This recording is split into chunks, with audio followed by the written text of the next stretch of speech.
Hi, and welcome to another episode of All Things Considered. I'm going to talk about something that's a little controversial, maybe. Um, they were saying that it may not even be constitutional, but they're going to try to do it anyway, or at least they got the okay to do it. And what I'm speaking on is income tax. Now, personally, I do not believe that income tax was passed into law. Federal income tax, that is. I believe that the income tax was created to help us through the Civil War, and after that, it was supposed to be done away with, but I could be wrong there. It says here, court rules Seattle can impose an income tax in a stunning decision. The Washington State Court of Appeals handed down a shocking decision Monday, ruling that the city of Seattle has the legal authority to impose an income tax.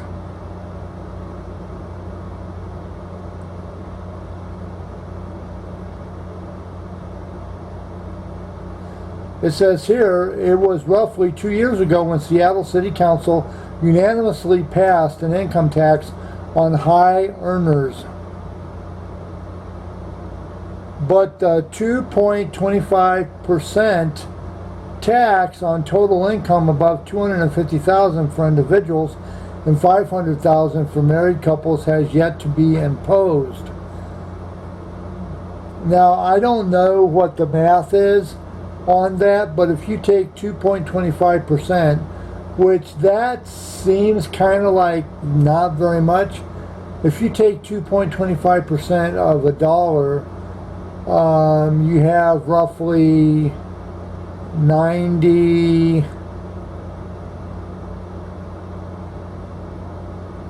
well, I don't know what the math is, but it seems like you have a lot. But when you take that and you times it times 250,000 and 500,000, that can seem like an awful lot when it's being taken out at one time.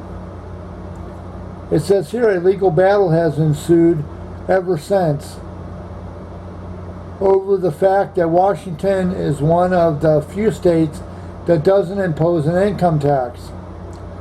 Monday's ruling called that restriction into question. The appeals court ruled that while the tax levied against the high earners by the city of Seattle is unconstitutional, the city still has the authority to impose an income tax provided it's uniform across all tax brackets. Essentially, if Seattle or any other city in Washington wants an income tax, it would need to apply evenly across every household regardless of what they make yearly. I was dumbstruck by the court reaching its decision, and attorney Matthew Davis told Cairo Radio.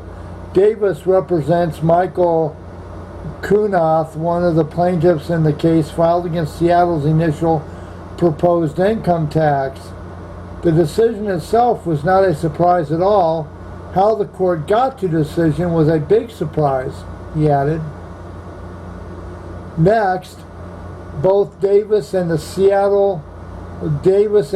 of Seattle will look to bring the case before Washington State Supreme Court, each for different reasons. For Davis, the hope is to uphold the ruling stating Seattle's proposed tax on higher earners is unconstitutional, but overturn the appeals court decision allowing Seattle to impose a uniform income tax. So basically they want profit and they don't want to have to pay nothing.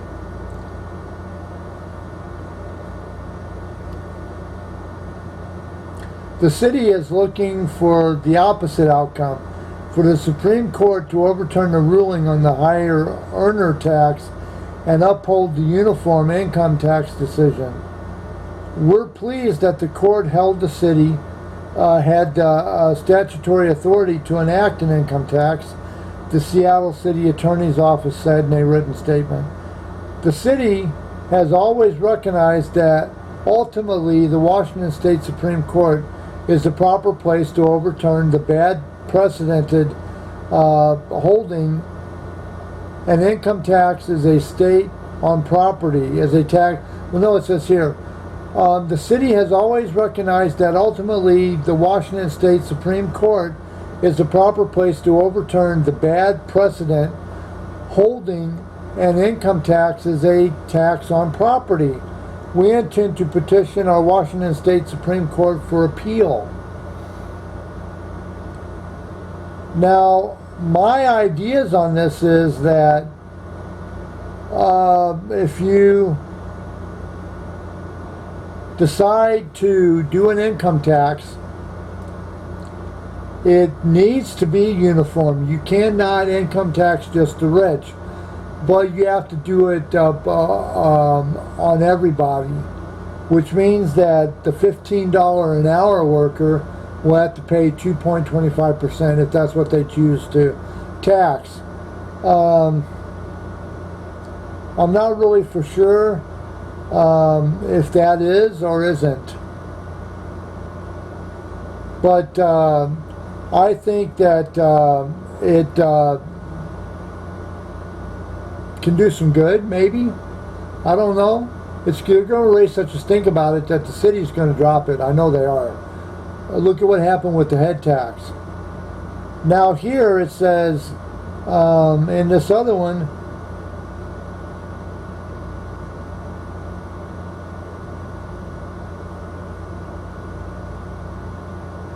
it says here, according to documents obtained by the Washington Policy Center, the Seattle City Council knew long before it passed an income tax in 2017 that such a tax was blatantly went against the Washington State Constitution. Well, sometimes you have to do that because the state doesn't always look out for the best interests of the state. Washington's Policy Center for Government Reform Director Jason Mercer told Cairo Radio that in 2014 the city's attorney sent the council a memo explaining that an income tax would not be in line with the Constitution. The Constitution mandates that all taxes shall be uniform upon the same class of property. Still, the council unanimously chose to enact an income tax 3 years later. We were asking ourselves, what is Seattle doing? Everybody knows you can't do this, Mercer said. The King County Superior Court ruled that the tax was illegal just a few months after it passed.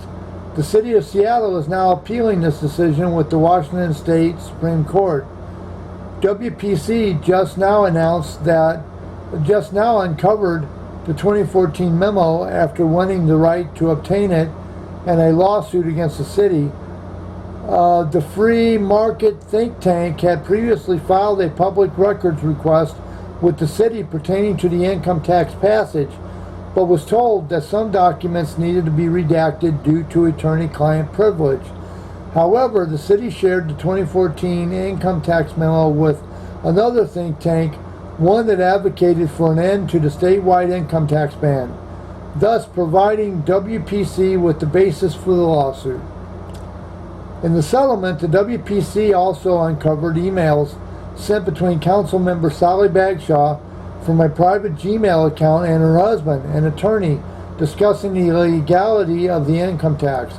The city had previously withheld these emails due to a spousal privilege. Emails that are exchanged on public business are public records. There's no spousal privilege in the law, Mercer explained. If you're talking about public business, it's public record. What I don't understand is that if it was illegal, why the state of Washington hasn't stepped in and done something to stop it. In one email, Bagshaw told the council member, his wife, that the likelihood of a citywide income tax being successful was low.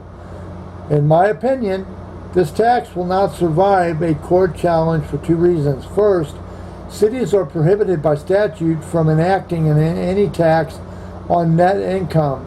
Second, the proposed tax would be unconstitutional under current Washington precedent holding that income taxes are property taxes, which the Washington Constitution requires to be uniform. That is, not progressive. The precedent is from the 1930s and runs contrary to most modern thinking, and forcing the Supreme Court to reconsider this ruling is one reason advanced for pushing this tax. However, given the statutory prohibition against cities enacting income tax, it is unlikely that a court would even consider constitutionality and simply reject the tax on statutory grounds. The tax, as currently proposed, would accomplish nothing.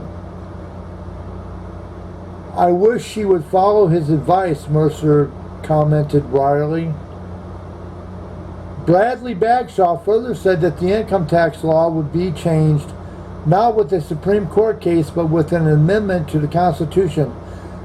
They're not going to amend it, because if they do that, there are going to be a lot of property owners that are going to be complaining. A lot of people now have gotten comfortable with being able to run over the city, just run roughshod over the city and just destroy everything. It says the voters of Washington have been the voters of Washington have been sent 6 separate constitutional amendments to allow a graduated income tax, and they rejected all of them, he said. That's why you don't see efforts right now in Olympia, where they're trying to impose this unconstitutional capital gains income tax. They're not trying to amend the Constitution because they know voters won't do it. So instead, they try to set up these lawsuits passing income taxes. Now, my thoughts on this is that you get the businesses which do not want the income taxes because they like to have straight profit in their pocket. They want to be able to make as much money off the city without giving the city back any kind of compensation. They want to make as much money off the state without giving back the state any compensation. And you got the little guy that are afraid to okay the passage of laws that say you can do income tax, because they're afraid that they'll set the income tax high, which means that even the little guy has to pay for it. I don't think that's fair. Look, I don't like going to the store and buying a pair of blue jeans that are size 54. Yes, I'm overweight. Yes, I am losing weight. But I go to the store and get a size 54. I don't like the fact that I have to pay more for that, because I want to pay what the little guy's paying. I want it to be uniform, where if it says $17 for a pair of jeans and I wear a size 54, I don't like the idea that they jacked the price up to $29. I don't like that. I want to get it for $17. Because when they jack it up to $19, up to $29, I have to pay a more tax on clothing. And I don't like that. I don't think it's fair. I don't think it's fair that you should have to pay more when you get more. I think you should only have to pay more when, well, I don't think you should have to pay more at all, because it's not fair. It's not fair to have to pay more for a house that's like 10 bedrooms when the house that's 1 bedroom is way cheaper. I think just because you're getting more, you shouldn't have to pay more, because it's not fair. Is it fair? Yeah, it is fair, because you're getting more. You need to pay more because you're getting more. When you get a sirloin steak at a steak restaurant, you can pay like $10 for that sirloin steak. If you want a T-bone or a porterhouse, you're going to have to pay a lot more money. Or if you want a tomahawk ribeye, which the Space Needle restaurant carries those, or if you want just a ribeye, you're going to have to pay more because it's a better cut of meat. And if you want prime instead of select, it's going to cost you more because you're getting better quality. Is it fair? Yes, it is fair.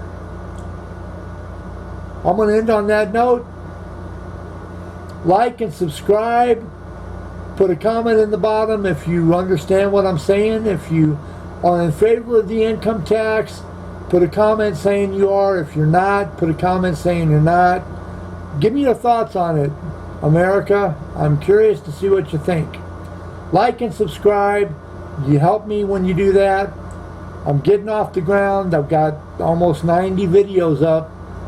I don't have very many followers, but to the ones that do follow me, I thank you, and you are a godsend and a blessing in disguise. This has been All Things Considered. Have a good night, Seattle, and all points beyond.